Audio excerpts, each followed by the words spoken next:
ఓం గం గణపతయే నమః. ఓం ఐం సరస్వత్యై నమః.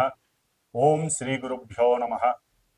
ఓం నమస్తే అస్తు భగవన్ విశ్వేశ్వరాయ మహాదేవాయ త్రయంబకాయ త్రిపురాంతకాయ త్రికాగ్నికాలాయ కాలాగ్నిరుద్రాయ నీలకంఠాయ మృత్యుంజయాయ సర్వేశ్వరాయ సదాశివాయ శ్రీమన్మహాదేవాయ నమః.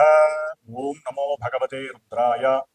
ఓం సర్వమంగళమాంగళ్యే శివే సర్వార్థసాధికే శరణ్యే త్రయంబికే గౌరీ నారాయణి నమోస్తుతే. శ్రీ మహాపార్వతీ నమః. హరి ఓం. మనము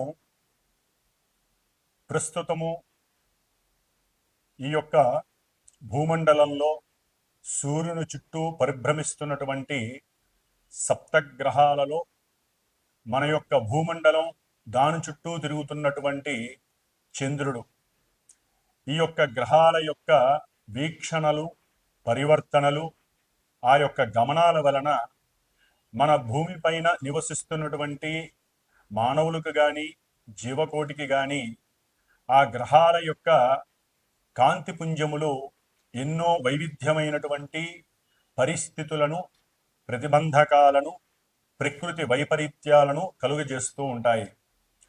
మరి ఇప్పుడు సూర్యుడు కుంభరాశిలో 14వ తారీఖు వరకు కూడా తన యొక్క ప్రయాణాన్ని సలుపుతూ ఈ యొక్క మార్చి 15వ తేదీ నుండి కూడా ఏప్రిల్ 14వ తేదీ వరకు కూడా సూర్య భగవానుడు మీనరాశిలోకి సంచారం చేస్తాడు. అంటే మన యొక్క ద్వాదశ రాశుల్లోనూ మేషరాశి నుండి కూడా 12వ రాశి అయినటువంటి ఈ యొక్క మీనరాశిలో రవి మహానుభావుడు తన యొక్క మిత్రుడైనటువంటి బృహస్పతి యొక్క సొంత రాశిలో ప్రయాణం చేస్తూ ఉంటాడు. ఇది చాలా సూర్య భగవానుడు అక్కడ ఉండటం అనేటటువంటిది కొంత మోక్షదాయకమైనటువంటి విషయాలలో ఆ శ్రీ మహావిష్ణుమూర్తిని ఎవరైతే ఆరాధిస్తారో ఈ నెల రోజులు కూడా వారికి సూర్య భగవానుడి యొక్క అనుగ్రహం సంపూర్తిగా కలుగుతుంది. అట్లాగే మనకి కొన్ని గ్రహాలు, గురుడు కానివ్వండి మొన్నటి వరకు వక్రగతిలో ఉన్నారు, శుభగ్రహం. అట్లాగే కుజుడు మొన్నటి వరకు వక్రగతిలో సంచరిస్తూ మిథున రాశిలో ఉన్నారు. అట్లాగే శుక్రుడు ఈ మార్చి 2వ తేదీ నుండి కూడా వక్రగతిని మీనరాశిలో సంచారాన్ని సలుపుతూ ప్రారంభం చేశాడు. మరి బుధుడు మనకి 15వ తేదీ నుండి 7వ తేదీ వరకు కూడా మీనరాశిలో తన యొక్క వక్రగతిలో సంచారాన్ని జరుపుతున్నారు. రాహుకేతువులు ఎప్పుడూ కూడా వక్రగతిలోనే సంచారం చేస్తూ ఉంటారు. మరి రవికి చంద్రుడికి ఎక్కడా కూడా వక్రగతి ఉండదు. ఆ తదుపరి శని మహానుభావుడు ఎన్నో నెలల క్రితమే ఆయన తన యొక్క వక్రగతిని వీడి రుజుమార్గంలో తన యొక్క కుంభరాశిలో స్వక్షేత్రంలో తన యొక్క చారణ సలుపుతూ మరి మార్చి 29వ తేదీ అర్ధరాత్రిన మీనరాశిలోకి ఆ శని భగవానుడు చక్కగా ప్రవేశాన్ని జరుపుతున్నాడు పూర్వాభాద్ర నక్షత్రంలో.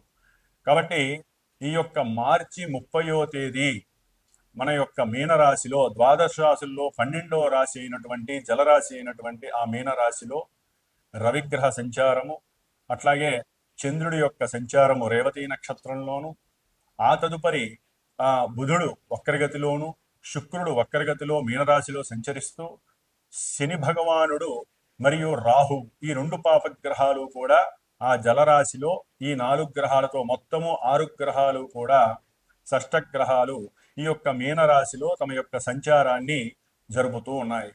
సరే, ఈ యొక్క షష్టగ్రహ కూటమి గురించి మనము కొన్ని వీడియోల ద్వారా చెప్పుకున్నాం కాబట్టి ఆ యొక్క వీడియోలని చూస్తే కనుక మనకి అర్థమవుతూ ఉంటుంది. వాటి యొక్క ఆ యొక్క 6 గ్రహాల యొక్క మిశ్రమం వలన దేశానికి ఏమీ కలుగుతుంది, అట్లాగే ఏ ఏ రాశుల వారికి ప్రభావం ఎంతవరకు జరుగుతుంది అనేది మనం తెలియజేసుకున్నాం.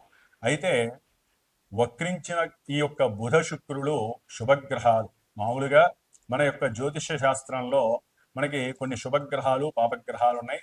వాటిల్లో బుధుడు, గురుడు, శుక్రుడు, అట్లాగే పూర్ణ చంద్రుడు కూడా చక్కటి శుభగ్రహాలుగా వర్ణించి ఉన్నారు.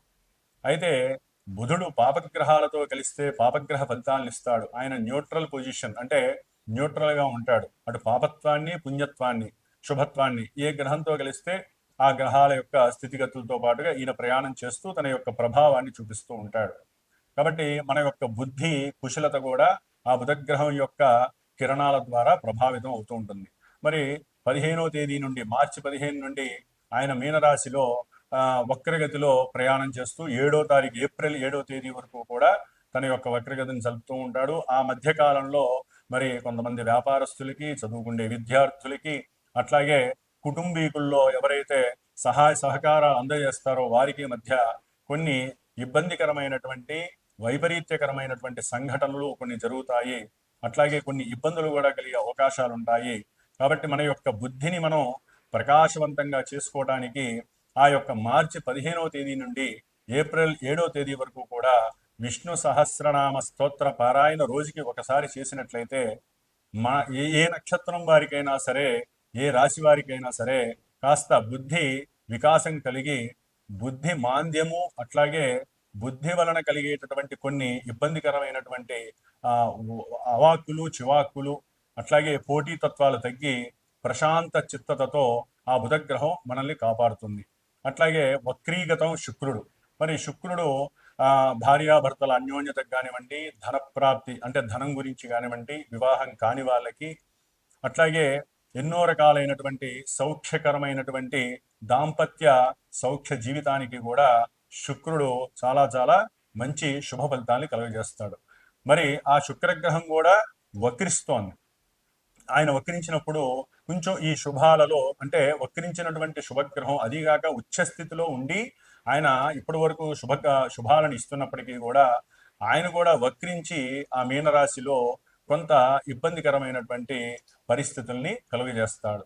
కాబట్టి ఈ యొక్క వక్రించిన గ్రహాలకి, బుధ శుక్రుడికి సంబంధితమైనటువంటి లక్ష్మీనారాయణ స్వరూపమైనటువంటి ఆ విష్ణు సహస్రనామం, లక్ష్మీ అష్టోత్తరం, ఈ రెండింటిని కూడా ఈ నెల రోజులు ఏప్రిల్ 10వ తేదీ వరకు కూడా ఎవరైనా సరే, ఏ నక్షత్రం వారైనా, ఏ రాశి వారైనా సరే వెంకటేశ్వర స్వామి దర్శనం కానివ్వండి, లేకపోతే విష్ణుమూర్తి అర్చన, రామార్చన, లేకపోతే వారికి సంబంధించినటువంటి స్తోత్ర పారాయణలు ఎవరైతే చదువుకుంటారో వారికి బుద్ధి వికాసత్వం కలుగుతుంది, అఖండమైనటువంటి ధన లక్ష్మీ సంప్రాప్తి కలుగుతుంది, కుటుంబంలో సౌఖ్యకరమైనటువంటి పరిస్థితులు చక్కగా కలుగజేస్తారు ఆ బుధ శుక్రుడు. ఎందుకంటే రవితో కలిసి ఉన్నప్పుడు కొంచెం అస్తంగత్వ దోషం, అంటే వీరు ఆల్రెడీ బలాన్ని కోల్పోయారు వక్రగతిలో ఉండి, రవితో కలిసి ఇంకొంచెం తమ యొక్క బలాలను కోల్పోయి కమ్యూనికేషన్ వైజ్ కూడా కొన్ని ఇబ్బందులు కలిగే అవకాశాలు ఉంటాయి. కాబట్టి ఆ రవికి, ఆ బుధుడికి, ఇరువురికి కూడా విష్ణుమూర్తే ఆరాధ్య దేవుడు ఆ గ్రహాలకి. కాబట్టి అట్లాగే శుక్రుడికి లక్ష్మీమాత అనుగ్రహం కలుగుతుంది. కాబట్టి ఈ లక్ష్మీనారాయణల సేవ చేసుకోవటం, ఆ దేవాలయాలు దర్శనం చేసుకోవటం, వెంకటేశ్వర స్వామి, విష్ణుమూర్తి రామాలయంలో సేవలు చేయటం, లేకపోతే దద్దోజన నైవేద్యాలు పెట్టడం, లేకపోతే గోధుమ రూకతో ప్రసాదాలు చేసి 10 మందికి పంచటం, ఇలాంటివి ఏ రాశి వారు, ఏ నక్షత్రం వారు చేసినా ఈ నెల రోజులు వారికి కలిగేటటువంటి కొన్ని ఇబ్బందికరమైనటువంటి పరిస్థితులను బట్టి వారు తప్పించుకునే మార్గము ఇది ఒక్కటే అని మాత్రం చెప్పుకోవచ్చు. ఎందుకంటే మార్చి 30 నుండి కూడా మరి మళ్ళీ ఏప్రిల్ 14 వరకు కూడా ఈ సప్తగ్రహ కూటమి చాలా చాలా, అంటే రవి, శని, రాహువులతో బుధ శుక్రుడు, ఈ 5 గ్రహ కూటములు కూడా కొంత రాసుల వారికి, కొన్ని రాసుల వారికి ఇబ్బందికరమైనటువంటి పరిస్థితులను కలుగజేస్తాయి. కాబట్టి శని రాహువుల యొక్క మిశ్రమం అంత మంచిది కాదు. కాబట్టి దేశ ప్రకారం కూడా దేశాలలో కూడా ఎన్నో వైవిధ్యకరమైనటువంటి, విపరీతమైనటువంటి సంఘటనలు కలిగే అవకాశాలు ఉంటాయి.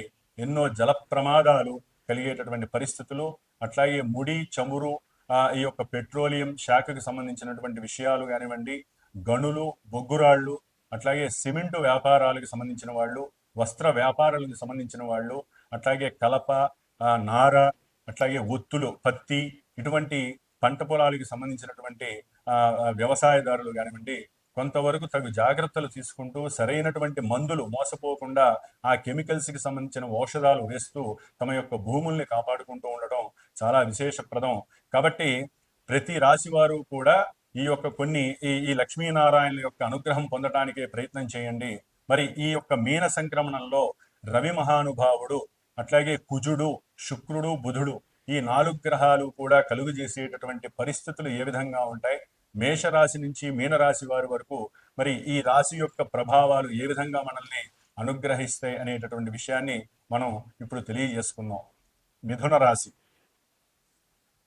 మీన సంక్రమణంలో రవి సంచరించే సమయంలో మరి ఈ మార్చి 15వ తేదీ నుండి ఏప్రిల్ 14వ తేదీ వరకు మిథున రాశి వారికి గ్రహ సంచారం పరంగా చూస్తే మిథున రాశిలో ఏప్రిల్ 3వ తేదీ వరకు కుజుడు జన్మరాశిలో ఉండడం ద్వారా కొన్ని అనారోగ్యాలు, కొన్ని ఇబ్బందికరమైనటువంటి మాటల ద్వారా అన్నదమ్ములతో విభేదాలు కలగటం, ముఖ్యంగా వారు ఎవరినైనా సరే ఒక 10 రూపాయలు అప్పుగా అడిగితే ఆ అప్పు ఇవ్వటానికి వారికి ఎన్నో విధాలైనటువంటి ఆటంకాలు, అడ్డంకులు లేదా అవమానాలు ఎదుర్కోవాల్సినటువంటి పరిస్థితులు కలుగుతాయి.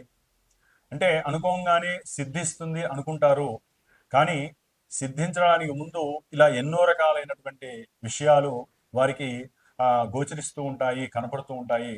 దాని ద్వారా వీరు మానసికంగా కాస్త బాధనిపించి అవతల వ్యక్తులతో కోపంగా మాట్లాడడం ద్వారా, అట్లాగే గృహంలో ఈ బాధలన్నీ మూటగట్టుకొని గృహంలో ఉన్నటువంటి తల్లి మీద కానివ్వండి, లేకపోతే అన్నదమ్ములతో కానివ్వండి, ఎవరితోనైనా సరే గృహ సౌఖ్యాన్ని కోల్పోయేటటువంటి పరిస్థితులు కలుగుతున్నాయి.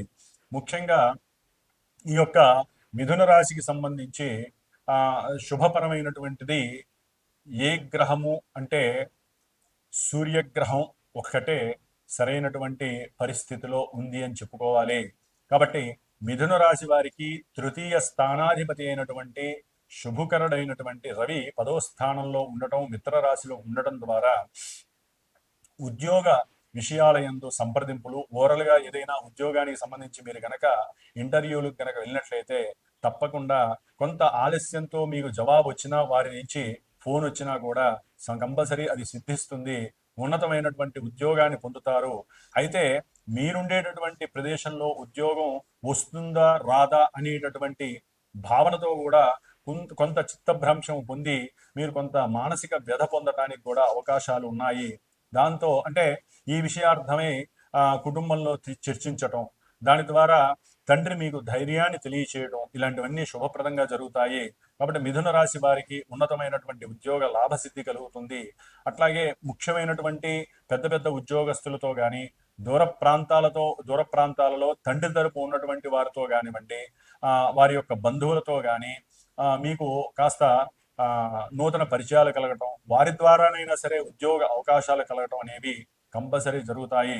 అట్లాగే మిథున రాశి వారికి పంచమాధిపతి అయినటువంటి వ్యయాధిపతి అయినటువంటి శుక్రుడు శుభప్రదుడై 10వ భావంలో ఉండటం ద్వారా అది ఉచ్చస్థితిని పొంది మరి 15వ తారీఖు నుండి కూడా ఈ శుక్రుడు వక్రీగతి పొందడం ద్వారా ఇచ్చేటటువంటి శుభాలని కొంత స్థాయిలో తగ్గించి ఇవ్వడం అనేది జరుగుతుంది.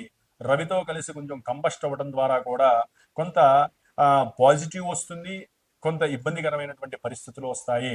ముఖ్యంగా వివాహపరమైనటువంటి విషయాల యందు ఎవరైతే మాట్లాడుకుంటారో, అట్లాగే ప్రేమికులు ప్రేమ కార్యకలాపాలు చేసేటటువంటి కొంతమంది ఎవరైతే స్త్రీ పురుషులు ఉంటారో వారికి కొంచెం ఎదురు దెబ్బ కలిగే అవకాశాలు ఉంటాయి.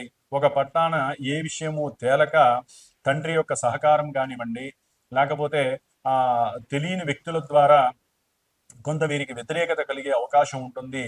అట్లాగే ఎవరైతే ప్రేమిస్తారో వారి ద్వారా అది కరెక్టేనా కాదా, వీరిని మనం నమ్మచ్చా నమ్మకూడదా అనేటటువంటి సందిగ్ధావస్థలో మిథున రాశి వారు పడి ఆ యొక్క ప్రేమకి విఘాతం కలిగేటటువంటి పరిస్థితి ఈ యొక్క మిథున రాశి వారికి కలగడానికి ఎక్కువ అవకాశాలు ఉన్నాయి. అట్లాగే వ్యాపారానికి సంబంధించినటువంటి విషయాలలో వీరు తమ ఇళ్ళని తాకట్టు పెట్టడం, ఆ తాకట్టు పెట్టే సందర్భంలో వీరికి సాటిస్ఫాక్షన్గా వీరు అనుకున్న అమౌంట్ అంటే వ్యాపార నిర్వహణకై వీరు ఎంతైతే కేటాయించుకుంటారో ఆ ధనం వీరికి లభించకపోవడం, ఈ బుధుడు వక్రగతిలో ఉండటం ద్వారా, నీచ స్థితిలో ఉండి వక్రంతో ఉండటం ద్వారా కొంతవరకు బుధుడు నీచ స్థితిని పరిత్యాగం చేసి వక్రగతిలో ఉండటం ద్వారా కొంతవరకు ముందుకు వెళుతుంది, కానీ అక్కడ కూడా ఎన్నో అబద్ధాలు, అంటే గృహ సంబంధిత విషయాలలో ఆ పేపర్స్ కానివ్వండి, ఆ పూర్వకాలంలో వారు ఎవరైతే మీ వారు ఉంటారో వారికి సంబంధించినటువంటి సంతకాల విషయంలో కొన్ని మార్పులు కలగడం ద్వారా, కొంతమంది మోసపూరితమైనటువంటి చర్యల ద్వారా మీ యొక్క గృహాన్ని తాకట్టు పెట్టి వ్యాపారంలో మీరు పెట్టుబడి పెట్టాలనేటటువంటి ఉద్దేశంలో ఉన్నప్పుడు సరైనటువంటి ధనము మీకు లభించక మానసికంగా నిర్వేదం కలుగుతుంది. కొంచెం నిర్లిప్తతతో మీరు ఉండటం ద్వారా బుద్ధి వికసించే బదులు కొంచెం ఆ బుద్ధి మాంద్యము కలిగి ఒక్కోసారి మీరేం చేస్తున్నారో కూడా మీకే తెలియక ఏదో అవాకులు చివాకులు మాట్లాడటం, పిల్లలతో కొంచెం ఎడమొహంగా పెడమొహంగా ఉండటం, వారితో కొంచెం దూరంగా గడపడం, అట్లాగే దూర ప్రదేశాలకు వెళ్ళి ధనాన్ని కొంత ఖర్చు పెట్టడం, అట్లాగే దగ్గర ప్రయాణాలు చేయడం ద్వారా కొంత ఇబ్బందులు ఎదుర్కోవటం, బంధువులలో అనుమానాలు, వారి ద్వారా కొన్ని అవమానాలు పొంది మానసికంగా కొంచెం జుగుచ్చ పొందటం, దాని ద్వారా భార్యాభర్తల మధ్య సరైనటువంటి సంభాషణలు లేక వారు శారీరకంగా కూడా కలవలేనటువంటి పరిస్థితి కలుగుతుంది. కాబట్టి ఈ యొక్క అన్ని రకాలైనటువంటి భావనలు పొందటానికి ముఖ్యంగా జన్మరాశిలో ఉన్నటువంటి కుజుడు మరలా 3వ తేదీ తర్వాత నీచ స్థితిని పొంది ద్వితీయంలోకి రావడం ద్వారా కొంచెం వీరి మాట చెల్లుబాటు అవ్వడం, వీరు కోరుకున్నటువంటి అప్పులు మళ్ళీ వీరికి దొరకటం అనేవి కొంతవరకు జరగడానికి అవకాశం ఉంటుంది. గృహ సంబంధిత విషయాలలో ధనరాబడి కలిగి మళ్ళీ గృహ నిర్మాణాన్ని చేయటానికి సరైనటువంటి అవకాశం కలుగుతుంది. అట్లాగే అప్పులు ఏమైనా ఉన్నప్పటికీ కూడా అవి తీర్చేసేటటువంటి శక్తి కూడా 3వ తేదీ, అంటే ఏప్రిల్ 3వ తేదీ తర్వాత కలగడానికి వీరికి అవకాశం ఉంటుంది. ఏదేమైనప్పటికీ మిథున రాశి వారికి ప్రయాణాలలో కొన్ని ఆటంకాలు, ధనాన్ని చోరులు అపహరించటం, అంటే వారు నిద్రావస్థలో ఉన్నప్పుడు ఈ ధనాన్ని కొంతమంది కాజేయటం, ఇలాంటివి మిథున రాశి వారికి కొన్ని జరిగే అవకాశాలు ఉంటాయి. కాబట్టి తస్మాత్ జాగ్రత్తతో కొంత ఆచితూచి ఆ ధనాన్ని దాచుకోవడం అనేటువంటిది చేయాలి. ఉద్యోగ విషయంలో కొంతమంది మీ కింద సబార్డినేట్స్ ఎవరైతే ఉంటారో వారి వలన కొన్ని ఇబ్బందులు తలెత్తే అవకాశాలు ఉంటాయి. మీరు అనుకున్న దానికి వారు వ్యతిరేకంగా పనిచేయటం, లేకపోతే వృత్తి ఉద్యోగ వ్యాపార విషయాలలో మీ మీద అభాండాలు వేయటం, ఉన్నవి లేనివి అబద్ధాలు చెప్పడం, ఇలాంటి ద్వారా మీరు ఆర్థికంగా కూడా నష్టపోయేటటువంటి పరిస్థితులు కనిపిస్తున్నాయి. కాబట్టి కొంత మీరు సుబ్రహ్మణ్యేశ్వర స్వామికి దీపారాధన చేయడం ద్వారా, కాలభైరవాష్టకాన్ని మీరు ప్రార్థనాపూర్వకంగా చదవడం ద్వారా, లేదా దత్తాత్రేయ స్వామి దండకాన్ని చదవడం ద్వారా, దత్తాత్రేయ కవచాన్ని చదవడం ద్వారా ఆర్థికంగా నిలదొక్కుకోగలుగుతారు. వృత్తి ఉద్యోగ విషయాల్లో మీకు అడ్డు లేకుండా ప్రవర్తించుకోవడానికి ఆ యొక్క దత్త అనుగ్రహం కలుగుతుంది. ఓం శ్రీమాత్రే నమః.